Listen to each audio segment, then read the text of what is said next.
Hablemos ahora de los marcos de trabajo en el gobierno de datos. Los marcos nos sirven para tener como la línea de lo que podemos hacer o de lo que vamos a hacer o de lo que desearíamos hacer. No implica que los marcos sean rigurosos, por eso son marcos, no son metodologías. Quiere decir que cuando tú los asumes, los trabajas, es que los vas vinculando, pero los vinculas con base en la buena práctica y en lo que tu organización requiere. Recuerda que para tu ejercicio de valor, tu propuesta de gobierno de datos es única porque tu organización es distinta y lo que hemos hablado es que tiene un ADN particular. Bien, pero entonces, ¿qué componentes más o menos tiene un marco de referencia en gobierno de datos? Pues primero tiene principios y políticas, ¿sí?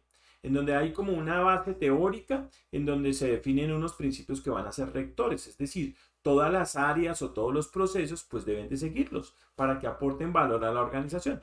Un ejemplo es, por ejemplo, una política de acceso basada en roles. De acuerdo al rol, pues vas a tener acceso a los datos.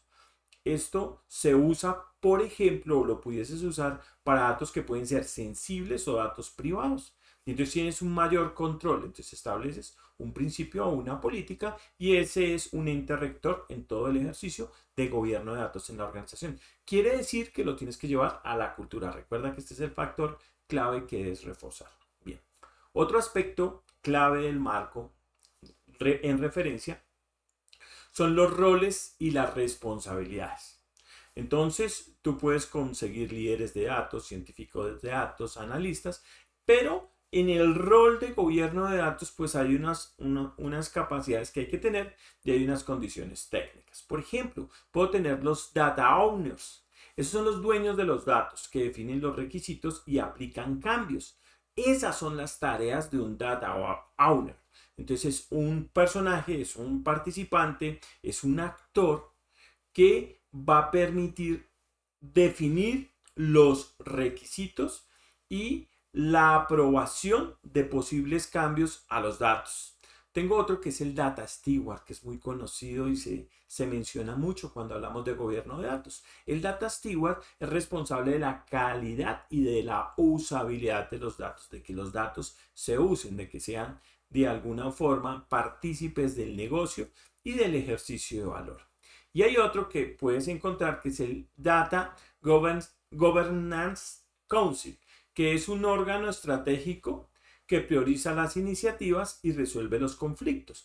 Dado el caso que tengas que dirimir algún conflicto, pues esta es la instancia a la que tú llegas y la cual pues puede tomar decisión, tiene como esas capacidades para poder tomar decisión y salir del problema. De eso se trata, de que haya una instancia que apoye y solucione el conflicto. Bien. Otro aspecto que puedes tener en el marco de trabajo es el de procesos y flujos de trabajo. Entonces esto tiene que ver con el ciclo de vida de los datos, que tú identifiques claramente todos los pasos por donde van a pasar esos datos. Es decir, es como si tú tuvieras unas tuberías y por las tuberías no va agua, sino van datos. Entonces, todos esos canales y toda esa canalización, pues hace parte del ciclo de vida de los datos. Entonces, esos procesos hay que establecerlos, hay que dimensionarlos y hay que tener claridad.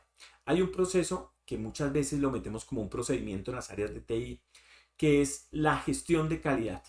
Entonces, ¿qué significa procesos de validación y limpieza que hay que hacerle a los datos? Porque los datos pueden venir contaminados o de alguna forma puede que no vengan contaminados, pero se requieren de cierta manera. Entonces hay que hacer como un ETL, una extracción, transformación en carga, un proceso que me permita modelar los datos. Es como si tú tuvieras una masa y quisieras amasarlos para que se dimensionen o tomen la forma que tú necesitas.